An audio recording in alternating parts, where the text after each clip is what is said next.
Hi guys, welcome back to my channel, Allie's Book Nook.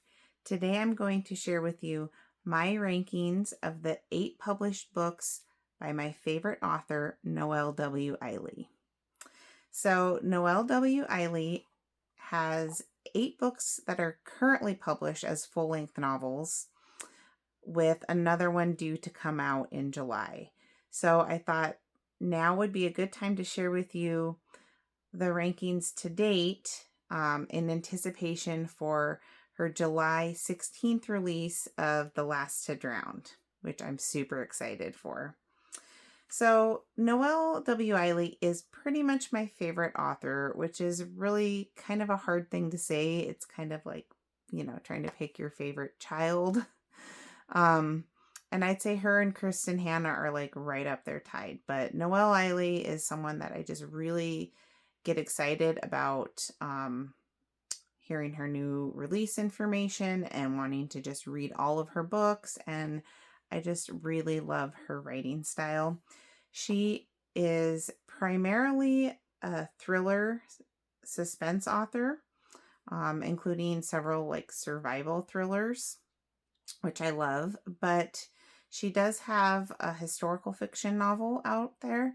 And she did start out as, I believe she was a ghostwriter for like romance books. So she has quite the background. She, like I said, has 8 published full-length novels, but she also has some shorter stories. She has a book of children's, like kind of creepy bedtime stories, and a book about selling things on Etsy. She does have an Etsy site because she, for a long time, was self-published through her publishing company, Dynamite Books, and then you could get that stuff through Etsy. But she has since teamed up with Kensington Publishers, so she does have, some new covers that have come out since she's teamed up with them. So without further ado, let's get into the rankings. I did want to show you guys actually really quick. This is a picture of when my husband and I got to meet her last November. She was doing a tour of the Kensington published version of Ask for Andrea with Sprayed Edges. And we drove about 3 hours to a town in Idaho where it was her last stop on her tour, and we got to meet her, and it was definitely a bucket list moment for me. It was so great. She currently lives in Idaho, so a lot of her books take place in Idaho. She's also lived in Utah, so she has some books in Utah, but Idaho, Utah, surrounding areas is where a lot of the settings for her books take place. So we're going to go ahead and start talking about the books now. All of them are great. But the first 2 lowest ranked books are coincidentally ones that I don't have physical copies of, and the rest I do.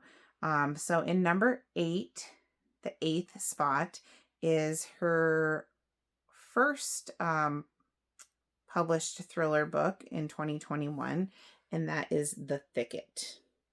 So this, like I said, it was her first book that I read and her first thriller book that was published.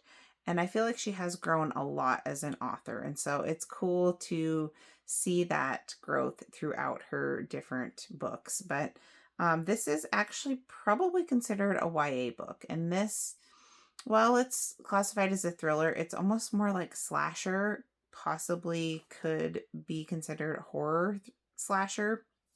But anyway, in this story, we have a teenage girl who she lives in Idaho, and there is a place outside of town called the Thicket, and it is like a big fall festival. It's a big deal in the town. They have all the stuff, corn maze, attractions, haunted house tours, all of that. And it's like a big thing for the community during the fall. And so one season, her and her younger brother go there together, and she is supposed to keep eyes on him and stick together, and they separate, and he is unalived at this festival. And so the crime is unsolved, and later they shut down for a little while, but they open back up, and then it happens again. There's another unaliving at the Thicket, and so they're starting to question, is this different perpetrators? Is this possibly a serial killer? And we also have the sister returning to the Thicket on her own to try to find answers to her brother's unaliving. So it wasn't bad, like I said, but yeah, it was more slasher. It was a lot more plot driven. There wasn't a lot of character development. And like I said, it wasn't bad, but you can tell that it is one of her earlier writings. So the next book and I gave that 3.75 stars, so still not bad. The next book that I read of hers was also on Kindle Unlimited. So all of her books are on Kindle Unlimited, which is great. Easy to access. And that is Room for Rent. So Room for Rent, this might be the next one that she published after The Thicket. I'm not sure. Maybe not. But it is an earlier work of hers. And this also takes place in Idaho. And we have another young female main character, which is kind of a theme for her. Oh, the other thing is most of her books are written in first person, and The Thicket was not. And so maybe that also lowered the ranking for me personally.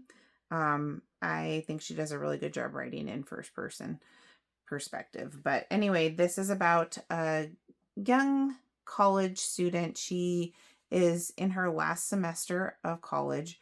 Her roommate has graduated and moved out, and so she needs to find a place to stay to finish up the last semester that she has of college. So she is kind of desperate. She's broke. She doesn't have a lot of money, a lot of options, and she just needs a place to stay just to get through school these last few months. So she finds an ad, I think on Facebook Marketplace, and she responds to it. She goes to this place to live, and nothing was what she thought it would be. The ad was kind of, whether or not it was intentional, the ad was misleading. And this place it's got all the red flags. The whole situation is just red flag, red flag, red flag. But she's young, she's desperate, she doesn't feel like she has a lot of options, so she decides to stick it out. And all of these things start happening. Just imagine like the roommate from hell situation. That's kind of what she's going through. And I'm not going to give away any spoilers in this video, so I'm not going to say too much more about it. But again, pretty plot driven. There was a little more character development in this one, I would say. But the twist I did see coming pretty early on. So most of her books, the twist just like blow me away. This one, I definitely saw it coming pretty early on, but I still enjoyed it. I actually gave this 4.25, so still not a bad book, and that is Room for Rent. Okay, now we're getting into everything I'm going to talk about from here on out is 5 stars, the next 6 books. So the next one we have in the ranking is Such Quiet Girls. And this one is a fairly new, this came out in 2025. And this is one of the ones that we got autographed when we met her. And my husband's name is Brian. It says, "For Brian, thank you for reading," with her autograph there. So that's cool. But a lot of her books, not all of them, but a lot of them are based on a true story. So the first 2 I talked about, I don't think those are based on a true story, but this one is. This is based on something that happened in the 1970s in California when a school bus full of children were kidnapped. So this takes place in modern day in Idaho. And this gal gets a job driving a bus for a preschool. And during that time, she is picking the kids up, transporting them somewhere, and they are kidnapped. They're taken hostage. Um, I think I can tell you this, yeah, because it's on the back of the book. This actually happened in real life. It says, trapped in a shipping container buried 20 feet underground. They do their best to stay calm. So that happened in the real situation. They were put in an underground storage unit that was buried. So very intense. This one, she definitely grew a lot as an author. And this, I mean, she had other books published between the rankings of the first two and this one, but this was really fast paced. It was really like intense, very intense. And especially with the element with the children being involved, it just really had me on the edge of my seat the whole time. There were some Easter eggs in here that I noticed from some of her earlier books, and that's kind of fun. All her books are standalone, including a standalone sequel, but some of her newer stuff has Easter eggs that reference some of her older books. So that was kind of fun to see. I think there was a couple of them I noticed in here. And yeah, this was a very good book. Highly recommend it. Okay, the next book that we have ranked at number 4, this would be? No, this would be number 5. And that is Run on Red. And this is one of her older books. I believe this was published before Such Quiet Girls, 2022, by her publishing company, Dynamite Books. And this one, she also wrote for Brian, my husband. She signed this one for us. But this one is also based on a true story, and not just any true story, but a true situation that happened to her as a teenager. And that's why this one is so gripping, because it's based on a personal experience that she had. So this takes place probably around when it happened to her in the early 2000s. Also, this book takes place in Idaho. And we are following, again, first-person perspective of a teenage girl, a young adult girl, who her and her friend are going to go to this bonfire party out in the woods. And you have to go on this remote dirt road to get there. Their flip phones don't get service out there. And, so that isolated remote forest setting, which that's like one of my favorite tropes in a thriller book, is like an isolated survival thriller, and especially like in the remote woodland setting. And so, yeah, this is the foothills outside of Boise is where this takes place. And they are going up this dirt road to get to this bonfire, and this truck with 2 men in it pursue them, chase them, and try to run them off the road. And in the book, the men are wearing ski masks, and they don't have good intentions. And so then the story takes off from there. So when we met her, she was talking about this situation, and she said that all of that stuff really did happen. In real life, they didn't have ski masks on, but they had sweatshirts that they were intentionally covering up their faces and pulling their hoods down, their hoodies, so that her and her friend couldn't identify them. And so that they didn't have good intentions. Now, thank God, Noelle and her friend got away in real life, but I'm sure that was a very scary experience. And so she basically drew on that, and she took that and said, what is the worst case situation that could have happened here? Like, what if we didn't get away? And she wrote a book on it. And I asked her, like, what if these guys like read your book and they recognized you were talking about them? And she just laughed, and she was like, yeah, something tells me they're not big readers. But yeah, this was really good. So highly recommend it. Again, another 5-star book, and just really cool with the background, how it's based on an event that actually happened to her. Okay, so fourth place, we have Noelle Ihli's most current, newest published book, and that is Forget You Saw Her. And this is a standalone prequel to her book, Ask for Andrea. This came out late 2025. Yeah. So as she was promoting the new Ask for Andrea book, this had just come out like end of 2025, November-ish. And another great book, also based on a true story. So Ask for Andrea, we're going to talk about that. Obviously, that's ranked higher for me, but when that came out, people were asking, who's Andrea? What's her story? We want to know more about Andrea, because even though that's the title of the book, it's not really about Andrea. So Noelle decided to write a book about Andrea, and this is the prequel. And in the book Ask for Andrea, the reason it's called that is because there are posters hung in like bar bathrooms and public places for women who are in danger, and it says, "If are you in danger, ask your bartender for Andrea." And it's like a code to protect women, which is really cool. It's based on a real ad campaign in Great Britain. But now we're like, who is Andrea? So this book gets into that. So this is actually based on a true story of a gal named Andrea.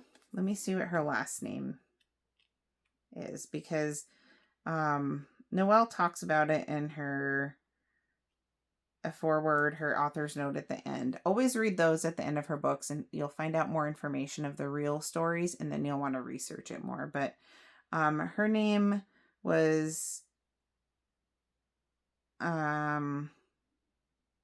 Alexis in real life.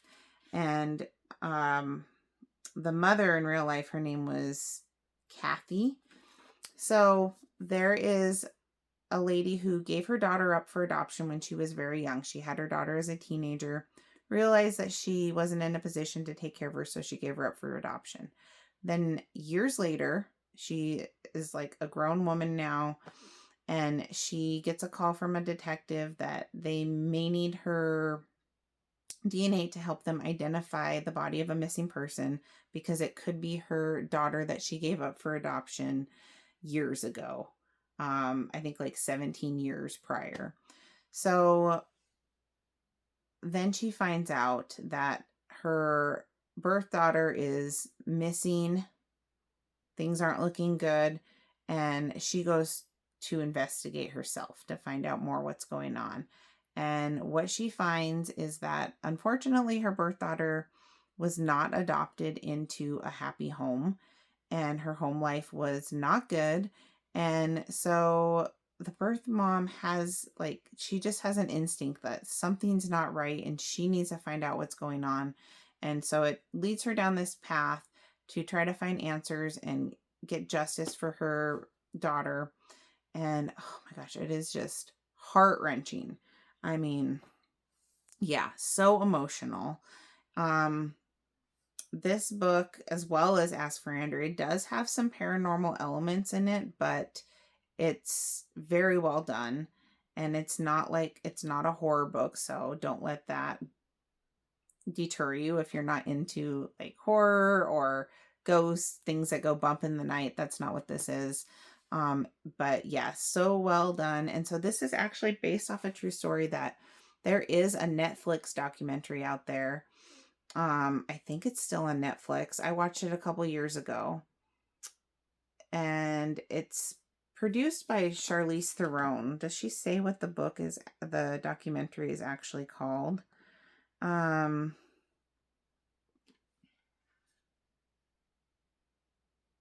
She watched the documentary and was inspired to write this book. And the way she weaves it in with Ask for Andrea, even though it's standalone, it's great. It's something like, oh, I can't find it in here, but it's like something, I want to say like, oh, I'm looking at the acknowledgments. Oh, Into the Fire is what the documentary is called. So if that's still available out there, I highly recommend that you go watch it. It is crazy. And there's something that happens in real life that is even crazier that she doesn't even get into in the book. But this is, a story about a mother's undying love for her daughter and the lengths that she will go to find justice for her daughter and seek answers. And this was so good. So, so good. So, yes, another 5-star book. Should I just stop saying that? They're all 5 stars at this point. Okay. The next book that we have, this was my number 2 for a long time. And that is Gray After Dark. You guys, this is amazing. So this is also based on a true story. And it's a true story that I grew up hearing about because I'm from Montana, and it's based on something that happened in Montana in the early 1980s. There was an Olympic biathlete who, and this is all paralleled in the book, but she got a job in Montana at like a lodge so that she could train in the summer and run on the trails and keep in shape. And while she was out running one day, her name is Carrie Swenson, the real victim in real life. She was kidnapped by a couple backwoods men, a father and son, and she was okay. There was a lot of drama and stuff that went down, but she did survive. But I always grew up hearing cautionary tales about that as a kid, especially like my mom would always like caution us about that when we went camping and stuff like that. So I knew the story. And when I read this book, I didn't know that it was based on Carrie Swenson's actual story. But in this book, this is modern times, and it takes place in Idaho in a wilderness setting, and the Frank Church Wilderness, which is a real, it's a huge wildlife preserve area in Idaho. And so she's also a biathlete. Same thing, goes to stay at this lodge to work there for the summer, and she is kidnapped by this crazy backwood father-son team. The real event with Carrie Swenson luckily did not last as long, but she is there for a lot longer, and she has to survive and try to find a way to get out of there. And she also has a co-worker, which this also kind of happened in real life, who goes out and tries to find her and save her. And excuse me, that's kind of a side story that goes on in here as well. But says, can she outwit her captors and survive the wilderness before it's too late? So it says it's a pulse-pounding psychological thriller with a finale that will leave you breathless. Yes, this was so pulse-pounding. I remember I read this book last summer and I could not put it down. I was just like hooked on it. My husband came home from work and I was basically like, don't talk to me. Like, I was just like in the trenches in this book. And this is another one that I got autographed for Allison. So yeah, I will always recommend this book. This was so good. Now there is like some kind of messed up stuff that happens in here. So as you can imagine, they did not have good intentions when they kidnapped her. If you have concerns about that, you might want to check the content warnings. But yeah, I love this book so much. So good. And I might have to reread that again sometime here soon. So that was my number 2 book since I read it last summer. But that actually changed a couple weeks ago when I read the only book left of hers that I hadn't read so far, and that is None Left to Tell. So this is now ranking as my number 2 favorite Noelle W. Ihli book. Um, this is so good. And this is her historical fiction book. It does have a little bit of like thriller elements, and it's like pacing of a thriller, that kind of thing, but it's definitely more historical fiction and very closely tied to accurate events in history. So this is about the Mountain Meadows Massacre. And a lot of people haven't heard of that, but it was actually a big deal and a very sad and tragic thing that happened on American soil in the 1800s. So, where close to 120 people died. I think it was like 117 men, women, and children, innocent lives were taken. And this book holds a very special place to Noelle Ihli. When did she write this? I guess I didn't say so Gray After Dark was published in 2024, and None Left to Tell was published in 2024 as well. But this one holds a very special place in her heart because she has ancestors, people from her family who were directly involved in this. And as she has said, unfortunately, they were on the wrong side of history in this situation. But this is about, so it takes place in Utah Territory in the 1800s. And the Mormons, the Latter-day Saints, had recently settled there after kind of being, as they felt, kind of unwelcomed in their communities. They went and settled in the Utah Territory, kind of desert area. And so it was them living there as well as the indigenous people that had been there obviously before them. They had made allies with the Native Americans and converted a lot of them to Mormonism.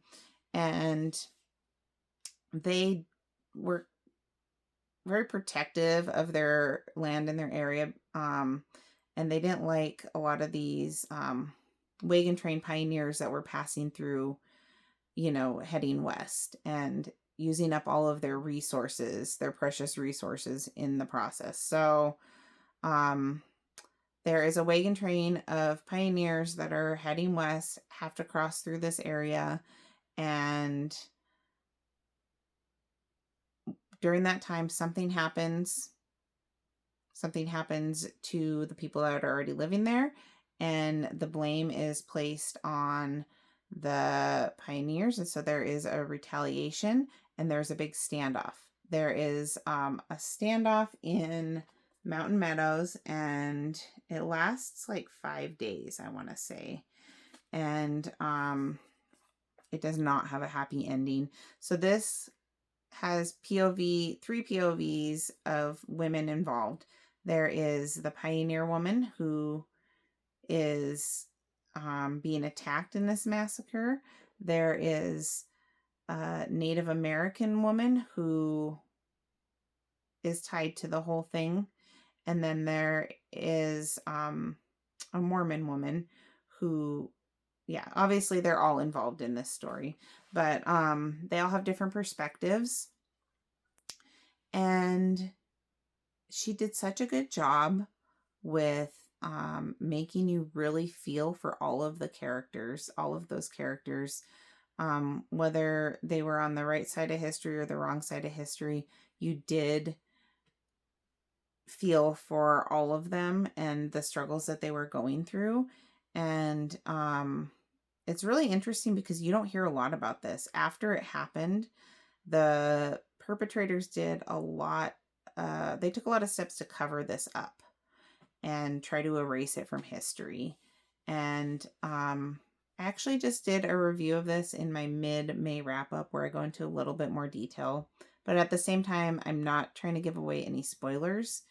But it's crazy what happened, what went down, how many lives were lost, and that you just really don't hear about this like ever. And I think it's an important story to tell. So I'm glad that she put this out there to gain awareness of it. And definitely read the author's note at the end of this, because she talks about the level of detail of all the stuff that happened in here, how it actually happened in real life. She talks about some really crazy coincidences that happened to her while researching the book. And she has a detailed list of all of the victims of the massacre and the families involved in the back. And I mean, it's list of victims in the Mountain Meadows Massacre by family. And you can see there's, see if I can do this here, multiple pages. And it's so sad. This was heart-wrenching, so emotional, and different from her other books. But this is the best book that I read this year out of over 60 books, and probably one of my favorite books of all time. This is another one that I will always recommend. I mean, I'm never going to forget this. So, yeah, that is None Left to Tell. Okay, so drum roll, if you haven't figured it out, my number one book, this was so hard because None Left to Tell, like, is right up there. But my number one book, just because of the nostalgia, the place it holds in my heart and stuff, is Ask for Andrea. I love this book so much. This is one of my all-time favorite books, and I can't say enough good things about it. And this is the copy I got when I went to that event. So it is the Kensington published version with the sprayed edges, and it says, "Dead Women Don't Forget." Beautiful cover. And so she did sign this, and it says, "For Allison, thank you for driving so far to meet me." When she found out that we drove there and back in the same night, she was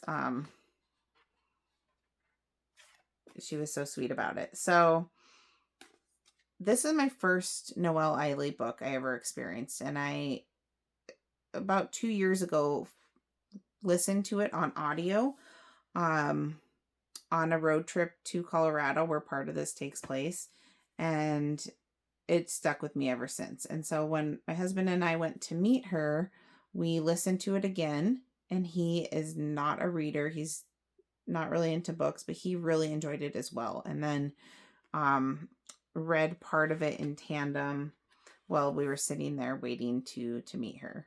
And he actually enjoyed it too, so that says a lot. But anyway, this is such a unique story. It is a thriller with a paranormal element. This is loosely based on Ted Bundy's victims, but I would say very loosely based compared to like how her other books are based on true events. This is more like inspired, I guess, than based. So this is about, there is a serial unaliver who seems like a charming regular guy with a family and stuff, and he has his first victim we meet is in Colorado. He unalives her and moves his family to a different town, different state, Utah. Happens again. Moves his family to Idaho. Happens again. But this is actually told from their perspective, the victims, after the crime has occurred. So they are basically ghosts, spirits, whatever now, but they're still basically trapped here, and it's their perspective, and they're trying to find ways to find justice and prevent him from doing this again. And it was really just so well written, and it was sad. There was a part where I almost shed a tear, which is very hard for me to do. And I liked how the ghosts, spirits, whatever you call them, they seemed like more realistic if that thing were to happen. You know, they don't have all these abilities where they can like haunt him and destroy his life and all that. They're pretty limited in what they can do, which I think is pretty realistic. I don't know if that were a thing, how that would be though. So I liked that. And he has a family and a wife and daughters, and you see their life and you really feel for them too. And let me tell you, the last maybe third of the book, maybe quarter of the book is super, super intense. I was like on the edge of my seat both times. Even though I knew how it was going to end the second time, I was just on the edge of my seat. That's where you get really, I'd say it's more like character development in the first part of the book, but that's where the action really picks up. And it's that setting of hers that I love that she does so well. Isolated, woods survival type thing. And oh my gosh, so good. I love this book. This will always have a special place in my heart, just from the way it made me feel when I read it for the first time. My experiences with rereading, re-listening to it on our way to go meet her. I just love this book. So because of like all of that, the nostalgia, the way it made me feel and stuff, this is going to be my number one book for her to date. So there you have it. Number one, Ask for Andrea. Like I said, she does have another book coming out. In fact, I wonder if I can pull it up here on Kindle, because you can pre-order it. And I have already pre-ordered the physical copy. It's called The Last to Drown, and the published date is July 16th. So just about a month and a half away from when I filmed this. And here's the cover. This is such a cool cover. I first heard her talk about this at the event. And so you can see it's a raft in the river. And so this looks to be another remote, isolated, out in the wilderness type survival thriller. So, that, say no more. That sounds great. And it says, a tense, relentless roller coaster of a book. Strap on your life jacket. You'll need it. So I am super excited for that. It's basically about some people that go on a rafting trip and things go bad. And I think there might have been a history of stuff that had went bad already on a similar outing. Yeah, I'm really looking forward to that. I am considering even maybe taking a PTO day from work to read it after it's released. So that's how excited I am about it. But yeah, that is my ranking of all of the currently published books by Noelle W. Ihli. Where will her new one fit into this ranking system? I don't know. I think her writing has just gotten stronger and stronger as she has progressed with her books. And so that one, I have a feeling it's going to be pretty high up for me personally. But if you haven't checked out any of her books, I highly recommend it. And even if you have and maybe you didn't love one of her books, if any of these other ones sound at all interesting, give them a shot. I cannot speak highly enough about her books. I love them so, so much. And yeah, I think you pretty much got that from this video. So thank you so much. And let me know if you have read any of her books. What are your favorites? And are you looking forward to The Last to Drown? And I will catch you in the next video. Bye, guys.